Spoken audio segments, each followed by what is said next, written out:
Hey everyone, I'm Big John, and welcome to another episode of the Diz Ability Show live. This week, coming to you from my RV. So, this week, I want to talk about some great tips for Disney Springs. Now, we always like to say here on the channel, it's always a good idea to take a break from the parks and do at least an afternoon at Disney Springs because there is so much to do there. So many great shops and restaurants and things. It Of course, you want to plan things out. You might want to do your shopping first, or might want to do your dining first, whichever you want to do. It kind of depends on if you have reservations or not. And there's a lot to do there's of course the World of Disney store, Days of Christmas, Once Upon a Toy, the M&M store, so many great experiences. And of course, the restaurants are top notch. I mean, you got Terralina, you got Raglan Road, you got so many great places. And if you feel like you want to do something,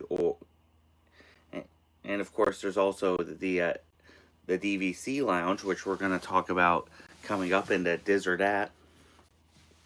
But if you want to do something and really don't want to hit the parks, just plan an afternoon or an evening at Disney Springs. So anyway, that's my tip. As always, if you have any questions on how to do Disney for people with disabilities, let me know in the chat if you're watching this live, or in the comments if you're watching this later, and I'll make sure it gets into a future episode. And now it's time for this week's Top 5.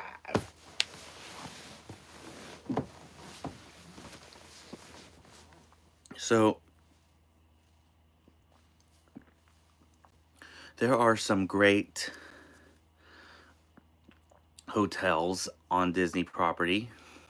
Some of the best hotels in the world, I may add. And some of them are so loved that you can walk to and from the parks from them.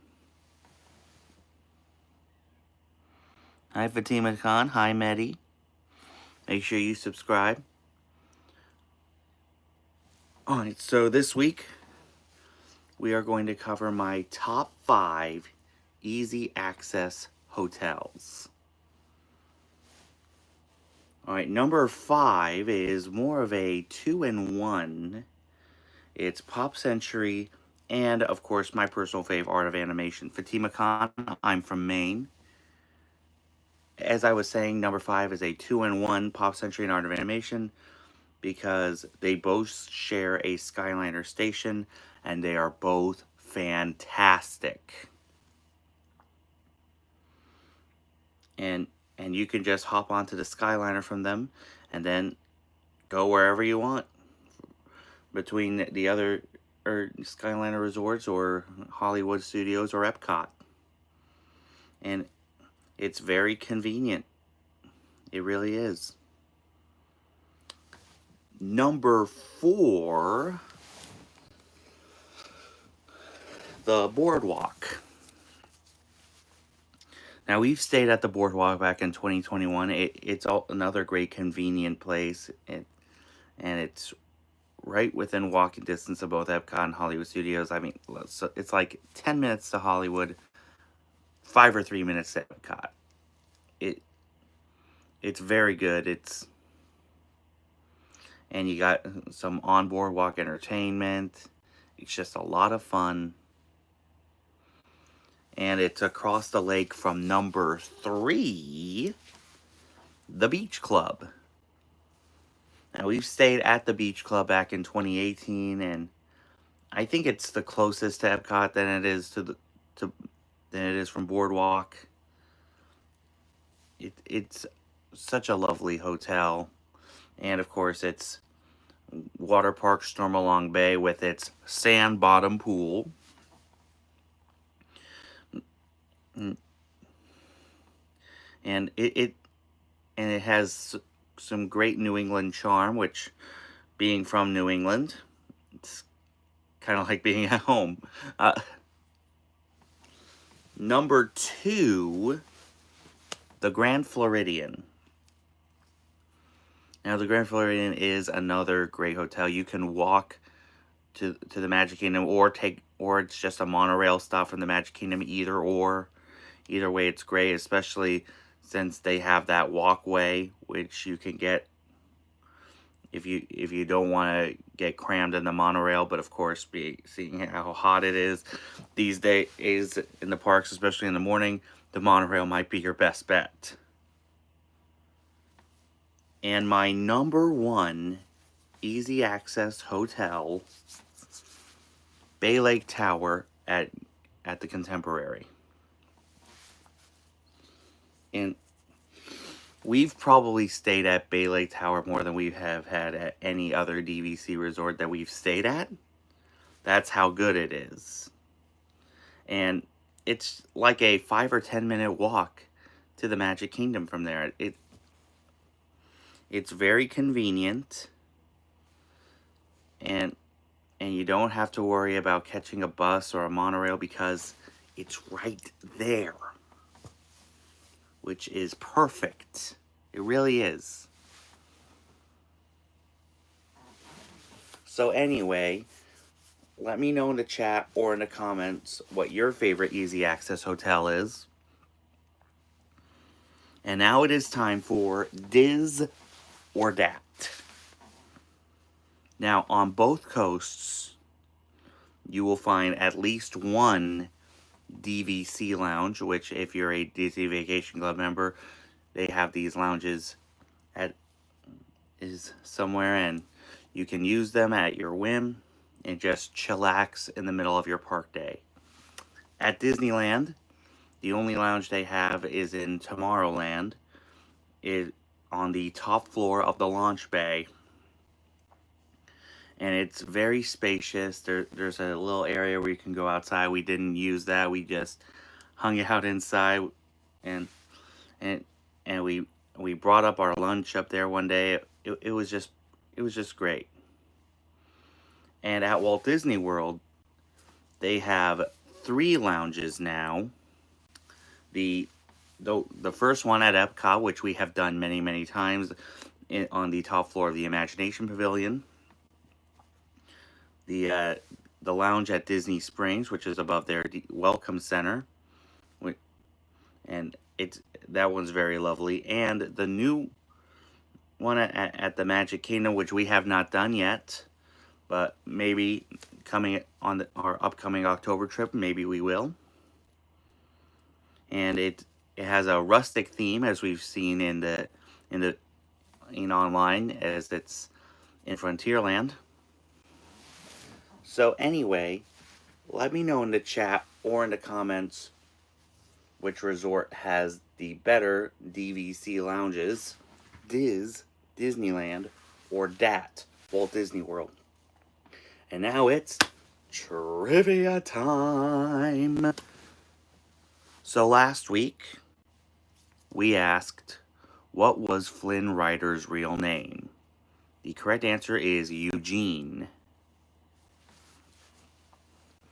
Congratulations if you knew the answer. And now here is this week's trivia time question. Who is Miguel's idol in Coco? Be the first one in the chat or in the comments with the correct answer, and you will receive 100 cool points. So, the Test Track 3.0 reopened and ends on July 22nd. I've seen videos from Mouse Steps Weekly. They are perhaps the first vloggers I've ever known. Hope to see them one day. And the videos are fantastic. So much going on at the parks. And of course, tomorrow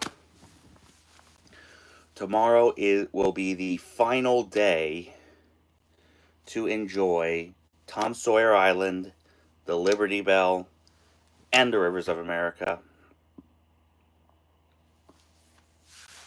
Their final day of operation will be tomorrow, July 6th, also known as my mom's birthday.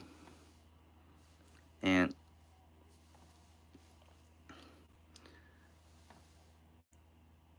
thank you, Laura LM. Not so yeah, tomorrow is the last day of that because they are going to be putting a new car section of Frontierland into the Magic Kingdom. But that's right, Laura Allen. Ernesto de la Cruz is correct. You get 100 cool points. Now, as I was saying, so they're going to put a new car section into Frontierland at the Magic Kingdom. I think it's great. Piston Peak, wonderful, and a new original character based on the park ranger from the Humphrey cartoons. And I'm really looking forward to this new section. And of course, they in the concept art they said they're going to have some water features. So all is not lost to have some beautiful water in this part of the land. Well, actually, Laura LM, it's going to be a completely different Cars Land than the one at California Adventure. Because it's going to be Piston Peak, and it's going to have two rides, a family-friendly ride, which we haven't seen concept art yet, and a new rally racing ride, which from the concept art, I am very looking forward to. It looks awesome. And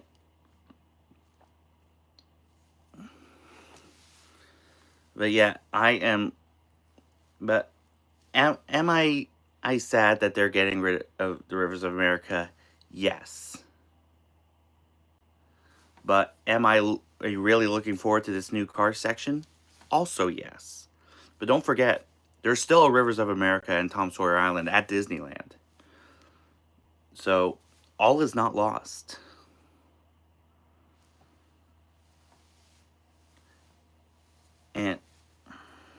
And of course, with the Villains Land coming up also in the near future, there's a lot going on at the Magic Kingdom, and you can bet that I'll be giving you updates each week of what's going on.